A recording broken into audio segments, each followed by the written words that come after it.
And now, stay tuned for the mystery program that is unique among all mystery programs. Because even when you know who is guilty, you always receive a startling surprise at the final curtain. In the Signal Oil program, The Whistler.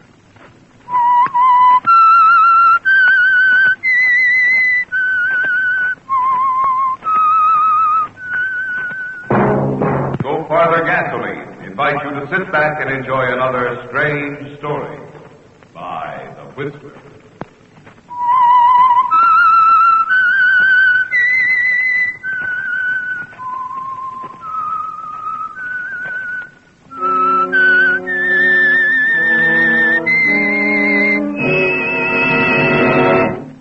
I am the Whistler, and I know many things, for I walk by night. I know many strange tales hidden in the hearts of men and women who have stepped into the shadows. Yes, I know the nameless terrors of which they dare not speak.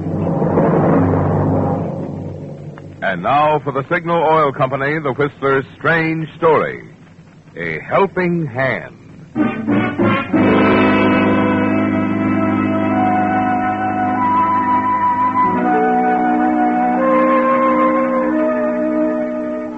The huge and sprawling Quinlan estate, settled far back in the Bel Air hills, was dark and quiet.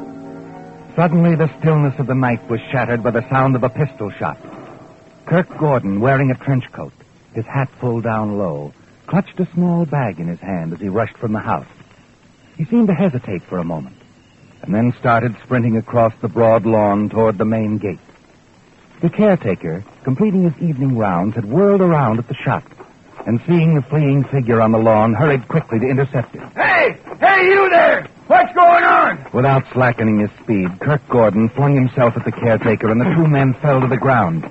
In the darkness, the struggle went on, until finally, Kirk swung his fist full into the caretaker's face, broke free, and scooping up the small black bag, he ran down the road. Stop! Stop or I shoot! Stop! Kirk Gordon dove into the brush, hugged the ground, holding the small black bag under him. The perfect crime isn't so perfect after all, is it, Kirk?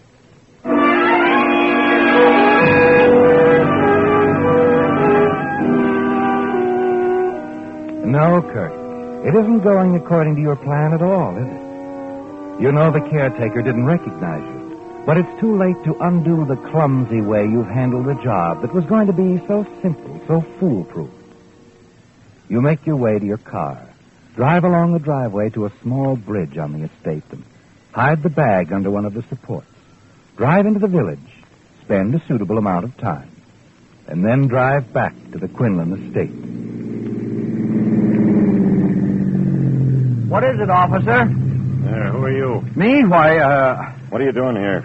I live on the Quinlan estate. I work for old man, Mr. Quinlan. I see.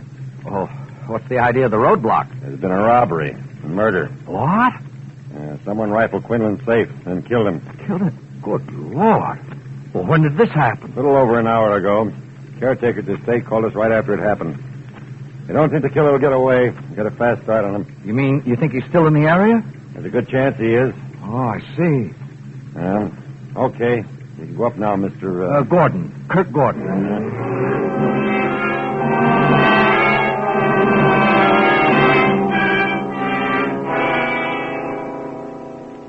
Well, let me see, Lieutenant. I guess I left the house here shortly after 7.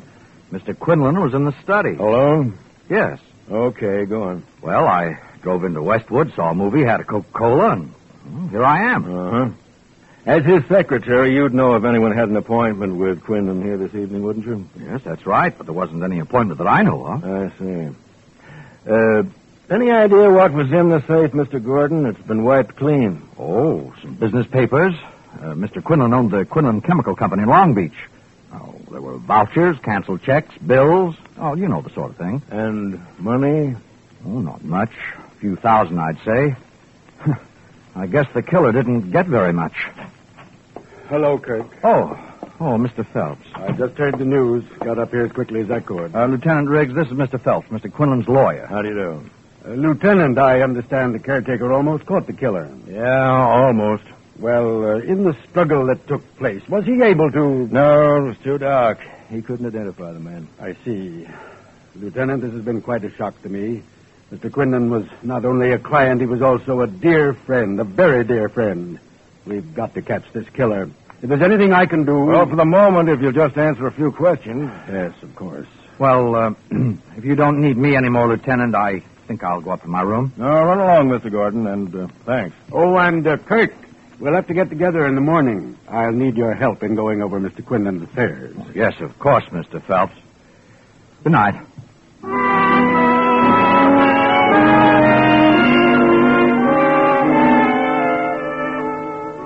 Upstairs in your room, you slump wearily into a chair. Then slowly remove the glove from your right hand. Stare at the bruised, swollen knuckles.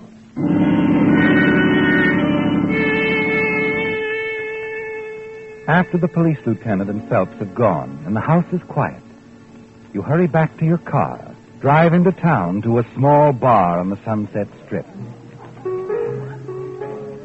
Kirk, over here. Oh. Hello, Janice. Sit down, darling. I thought you'd never get here. What kept you? I ran into trouble, a lot of it. What happened? Quinlan's dead. What? Quiet, keep it down. Yeah. He caught me in the study when I was cleaning out the safe. Oh, Kirk. I tried to get the gun away from him and, well... But I thought... Yeah, it was just going to be a simple robbery. No one would get hurt. Well, it didn't turn out that way. The checks. Did you get them? Yeah, but I had to hide the bag. I didn't want to take the chance of getting caught with it. Kirk, I knew something would go wrong. I just knew it. You'd only listened to me and waited. We could have found some other way. I couldn't wait, I tell you. I had to get those checks out of the safe before morning. The old man suspected I'd been dipping into the till, I'm sure of it. Why else had he set up that meeting with Phelps? Could have been about something else. Oh, no. Quinlan was wise, I know. All he had to do was go over those canceled checks, find the right ones, and compare them with the vouchers on the Hinton account. Kirk, you said you'd hidden the bag. If the police find it... The police, now they won't. See, there's a stone bridge about a half a mile down the road on the estate. It's under there, under the supports. Oh, come on, honey. Let's have a drink and stop worrying. Oh, Kirk. Kirk, darling, if anything happened to you... Oh, nothing's going to happen to me, sweetheart. No, sir, not a thing.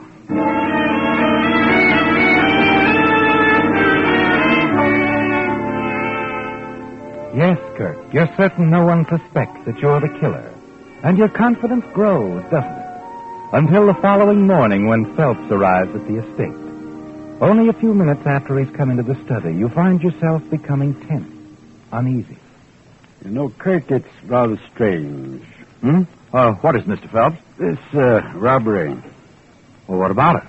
Well, doesn't it seem odd? I mean, why did the killer take everything from the safe?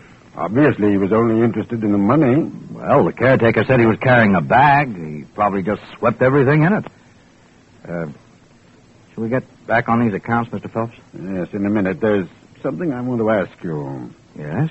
Mr. Quinlan called me on the phone the other night and asked me to come around and see him this morning. Said it was very important. Have you any idea what it was about? No, I'm afraid not. Somehow I was under the impression you were to be at our little meeting, too. Mr. Quinlan didn't mention anything to me about it. I see. It probably had to do with that lawsuit the two of you were discussing the other day. Oh, yes, perhaps that was it. Well, I suppose we might as well get started with the business at hand,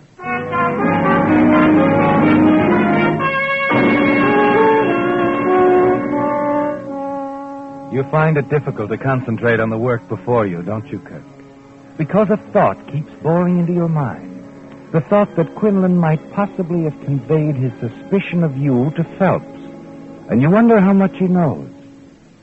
The fear and the panic is back now. Grows as the day wears on. And then, finally, in the late afternoon... Well, I guess we can close up shop for the day, Kirk. We'll meet in the morning again. Let's make it at my office, All right, Mr. Phelps. Oh, Kirk, I couldn't help noticing several times during the day. What's happened to your hand? My hand? Oh, that. Oh, it's just bunged up a little. Let me see. Looks like you've been in a brawl somewhere. Oh, I'm sorry. I didn't mean to touch it. Pretty badly bruised, isn't it? Silly thing, I stumbled and fell. It'll be okay in a day or so. I hope so. You'll have quite a little writing to do. It's not as bad as it looks. I hope not. The quicker we can get through with all this, the better. Don't worry about me, Mr. Phelps. I won't slow things down. I'll handle everything I have to.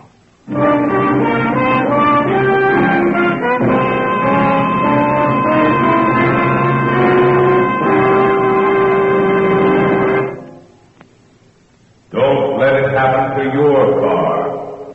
Don't let unnecessary engine wear rob your car of its pep and power and cause you to need an expensive motor overhaul. Don't let it happen to your car.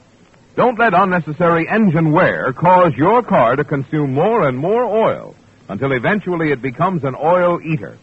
Now you can reduce engine wear due to lubrication 50% with an amazing new motor oil, new Signal Premium Motor Oil. Never before has there been an oil like this, because never before have the spectacular new research techniques been available which made possible the development of new Signal Premium. Here is an oil scientifically engineered to reduce engine wear under all driving speeds, temperatures, and conditions, including city traffic driving, which causes 3 times as much wear as highway driving. Result? Your car should keep its like-new pep and power twice as long. Also, if your car isn't already an oil eater, you should continue to enjoy low oil consumption twice as long. 2 good reasons to change your oil now at a Signal service station. And use only Signal Premium, the new heavy-duty type oil that reduces engine wear due to lubrication 50%.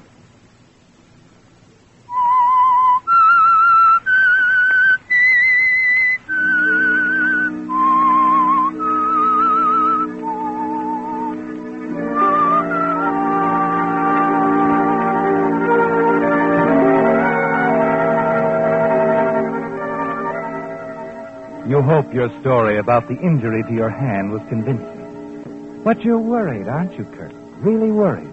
Not sure of Mr. Phelps at all. Not certain that he suspects you staged the robbery at the Quinlan estate to destroy evidence that you were embezzling from your employer, and that you killed him.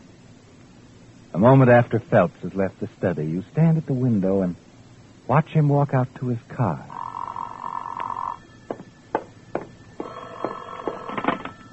Yes? Hello, darling. Oh, Janice. How'd it go today? Oh, all right, I guess. Phelps was here. He just left. We've been trying to straighten out the old man's affairs. Will I see you tonight? Sure. I'll be at your place around 7 or so. All right, darling. Oh, and I'll have that little item we were discussing last night. You're bringing it to me? Yeah, I think I'd better. Sorry to disturb you, Kirk. Almost went off without my briefcase. Oh, there it is, Mr. Phelps, on the desk. Oh, yes. Thank you. See you in the morning, Kirk. Yes. Kirk, who was that? That was Phelps. Forgot his briefcase. Do you think he suspected anything? No, I don't think so. I was pretty careful about what I said. Well, I don't know.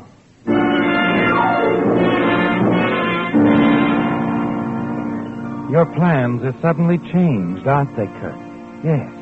It would be too risky to go after the small black bag tonight, because you're not certain whether Phelps overheard your telephone conversation. And if he did, whether he was suspicious of what you said. You were careful, yes. But that evening, as you dine with Janice, you can't shake the feeling that you're being watched. And that feeling stays with you in the evenings that follow, wherever you go. Someone's watching you, Kirk, your every move. Yes, night after night. It's a strain, isn't it? Hard on the nerves. Just as the working days are at the office with Phelps by your side. Kirk, we'll be finished with this work in a few days. Any plans for the future? Well, to start with, I'd like to take a nice long vacation. Say a few months. A few months? Well, that's nice if you can afford it. And I suppose you can. Must have some money hidden away somewhere, eh? As a matter of fact, Mr. Phelps, I have.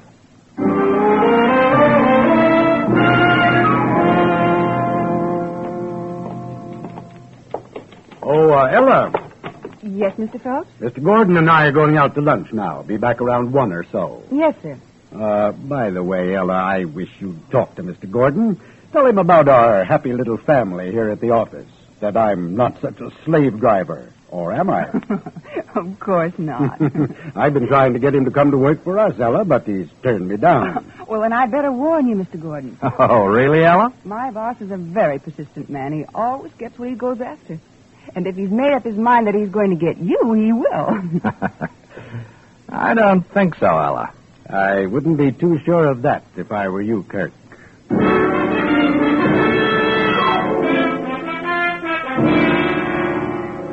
It's his way of letting you know, isn't it, Kirk? Making it quite clear to you that he knows what you've done. That he's going to trap you sooner or later. He's a dangerous, clever man, yes. And you've got to be on your guard at all times. That same evening when you stopped by Janice's apartment, she seems quite upset. Kirk, Well, what's the matter? I think someone was searching the apartment while I was out. Are you sure? Yes. Yes, I'm certain the door was locked when I left. It wasn't when I came in just a few minutes ago. Well, are you sure you didn't forget I'm positive the door was locked when I left. And listen, Kirk, I just called the man on the elevator, Freddie, and asked him if he'd brought anyone up to my floor while we were gone. Well? Well, he had brought someone up. A man, tall, slender, and gray hair. Oh, that sounds like... Phelps. Oh, but wait a minute. I can't see Phelps picking a lock. Oh, look, it could have been someone else. Kirk, I'm scared. What could he want here? The bag. Maybe he thinks... Kirk, you've got to go out there to the bridge and find the bag and destroy everything that's in it. Oh, no, that's probably just what he wants me to do. Look, I'm positive he's been watching me like a hawk the past few days. Everywhere I go, every move I make, he's always around. If I made a move for that bag, he'd nail me.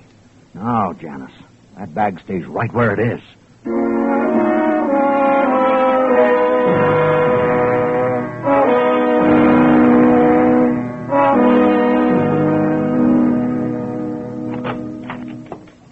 Morning, Mr. Gordon. Morning, Ella. Mr. Phelps in his office? No, but I'm expecting him back soon. Why don't you go on in? Thanks, I think I will. Oh, it's Mr. Phelps now. Morning, Ella. Morning. Oh, Kirk. Hope I haven't kept you waiting. I just got here, Mr. Phelps. Fine, fine. Come along. Let's go in. Oh, Mr. Phelps. Yes? Mr. McKellum was in to see you while you were out. McKellum? McKellum? Floyd McKellum. He said it concerned Mr. Quinlan. Seems he was working for him. Oh? Kirk, do you know anything about it? McKellum. That name sounds familiar, but He said he was a private investigator. Private investigator? Well, I wonder what Mr. Quinlan wanted with a private eye. Is he coming back, Ella? He said he'd probably be out all afternoon, that he'd try to reach you at home late this evening. If he wasn't able to, he wanted you to call him at this number in the morning. Well, just put that note with those papers you're working on. I'll take them with me when I leave the office. Yes, sir. All right, Kirk, let's get to work, shall we? Kirk. Huh? Oh, sure, Mr. Phelps. Sure.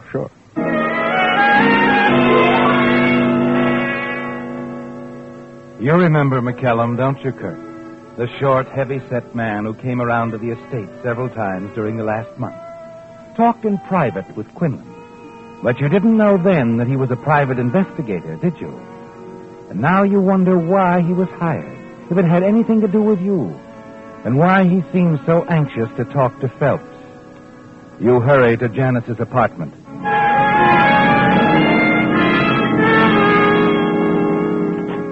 Oh, Kirk, you're early. I wasn't expecting you to. I'm afraid our little date's off for tonight, Janice.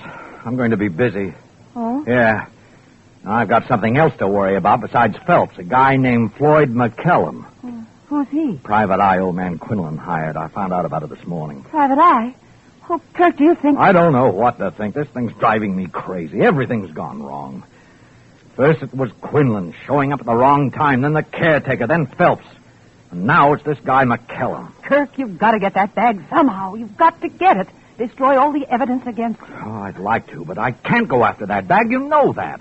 Phelps would follow me, just like he's followed me everywhere else. Well, then what are you going to do? Well, I'm not going to quit. I'm going to find this McKellum. Yeah, but that isn't going to be easy. I've been trying to track him down all afternoon. He isn't even in the phone book. Well, isn't there some other way? Sure, if I could find that phone number he left with Phelps' secretary. Hey, wait a minute. Huh? Wait a minute. I just got an idea. Kirk, where are you going? I think I know how I can find our Mr. McKellum. Yeah, when I do, I'm going to see just what's on his mind.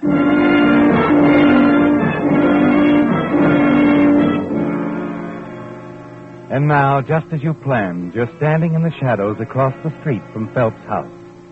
You can see him moving about in the lighted room on the second floor. And then the lights go out, and a moment later he hurries down the front steps, gets into his car, and drives away. He thinks you're going to be with Janice tonight, doesn't he, Kirk? Yes, and he wants to be close by, to keep his eye on you. You're certain of that, aren't you? You move quickly to the rear of the house and stop as you hear voices. Then see Mrs. Fell, the housekeeper, talking over the fence to a servant next door. You easily slip into the back door, go up the back stairs inside, and hurry to the darkened study at the front of the house. Your flashlight cuts through the gloom, settles on the briefcase resting on the desk. You pick it up. Empty. Open the desk drawer and examine every paper in the drawer. And then your hand darts out. Holding the receiver in your hand, you peer out the window toward the back of the house. Hello? Mrs. Fell didn't hear the phone, did she, Kirk?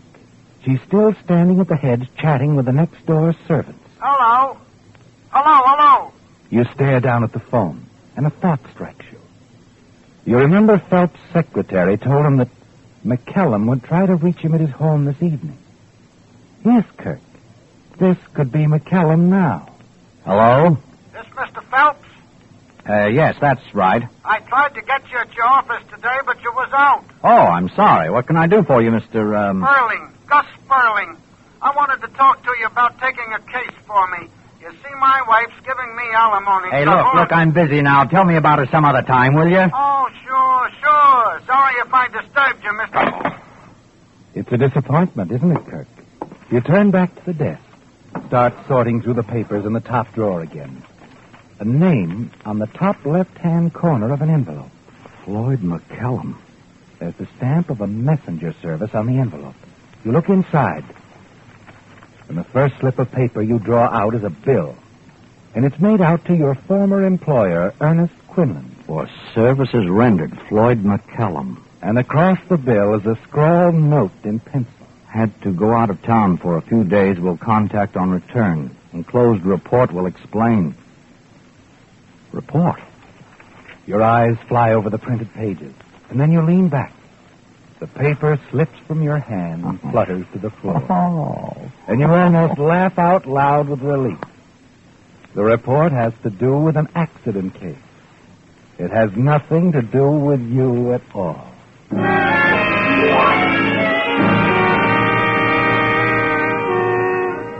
You carefully replace everything in the desk, then slip out of the house unnoticed and drive back toward Janice's apartment. The pressure is off now, isn't it, Kirk? Yes. There's only Phelps to worry about. And as long as you're careful, play a smart hand, you'll never have a single shred of evidence against you. You decide to leave the bag at the bridge until you're certain it's safe to remove it. Yes, you're certain your worries were needless. Sure that no one can connect you with Mr. Quinlan's death.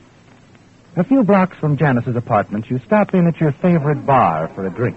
Hiya, Mr. Gordon. Hello, Sam. You know what I want. Yeah, sure.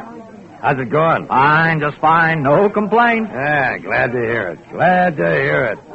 You know, it's refreshing to talk to a gent who ain't got no worries. Worries? I haven't got a worry in the world, Sam. Not a worry in the world.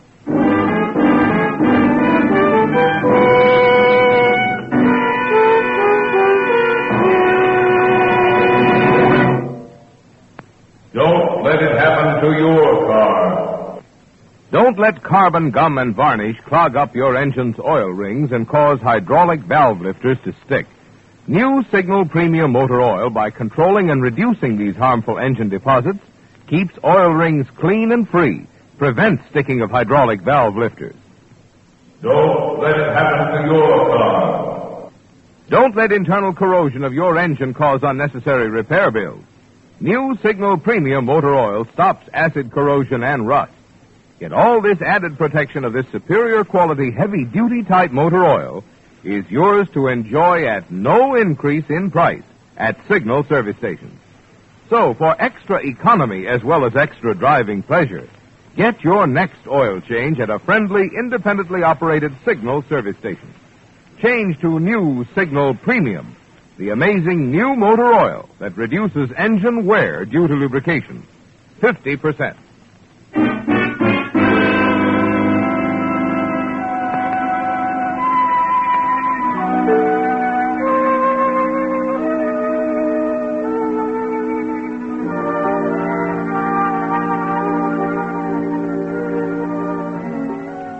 You're certain you're in the clear now, aren't you, Kirk?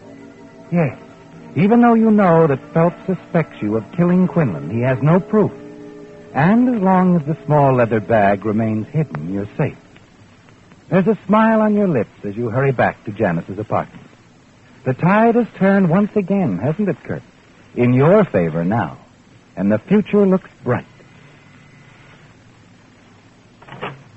Oh, Kirk, come in. Hello, sweetheart. Well, you can relax now. We don't have a thing to worry about. McCallum's no problem at all. Oh, that's wonderful news, darling. And I have wonderful news for you, too. Huh? Just you sit right there a moment. I don't mind if I do. Now, what's this wonderful news of yours? Remember, darling, you told me you wouldn't have a thing to worry about if you had the bag? Well, sure I remember, but... Well, you have the bag now, Kirk. The bag. Janice. Well, I went out to the bridge an hour ago and picked it up. Janice, you shouldn't have done that. I told you. You told me if you had the bag, you'd have nothing more to worry about. No, but... Well, don't worry then. Phelps didn't follow me. How do you know he didn't? Well, before I left, I made certain he wasn't outside the apartment here watching me.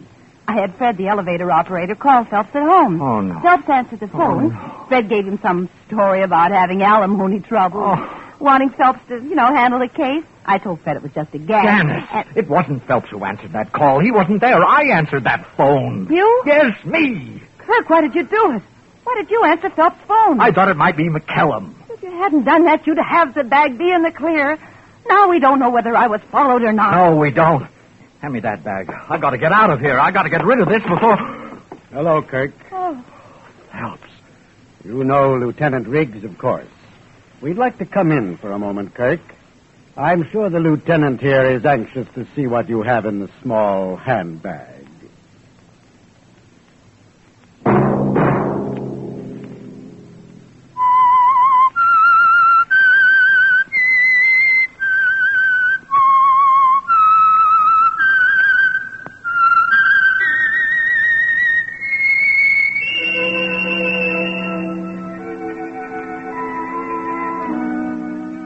Let that whistle be your signal for the Signal Oil program, The Whistler, each Sunday night at this same time.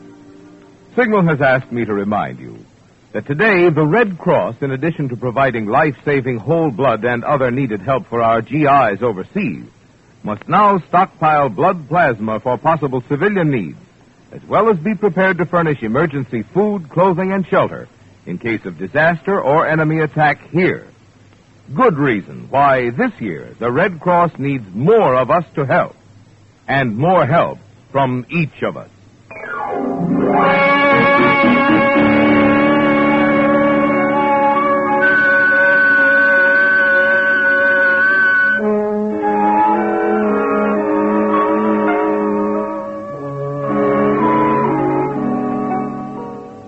Featured in tonight's story were Bill Forman, Joseph Kearns, John Hoyt, Gigi Pearson, Alice Backus, Herb Litton, and Charles Seal. The Whistler was produced and directed by George W. Allen, with story by Adrian Jondeau, music by Wilbur Hatch, and was transmitted to our troops overseas by the Armed Forces Radio Service. The Whistler is entirely fictional, and all characters portrayed on The Whistler are also fictional. Any similarity of names or resemblance to persons, living or dead, is purely coincidental. Remember at this same time next Sunday, another strange tale by The Whistler. Marvin Miller speaking for the Signal Oil Company. Stay tuned now for Our Miss Brooks, starring Eve Arden, which follows immediately over most of these stations. This is CBS, the Columbia Broadcasting System.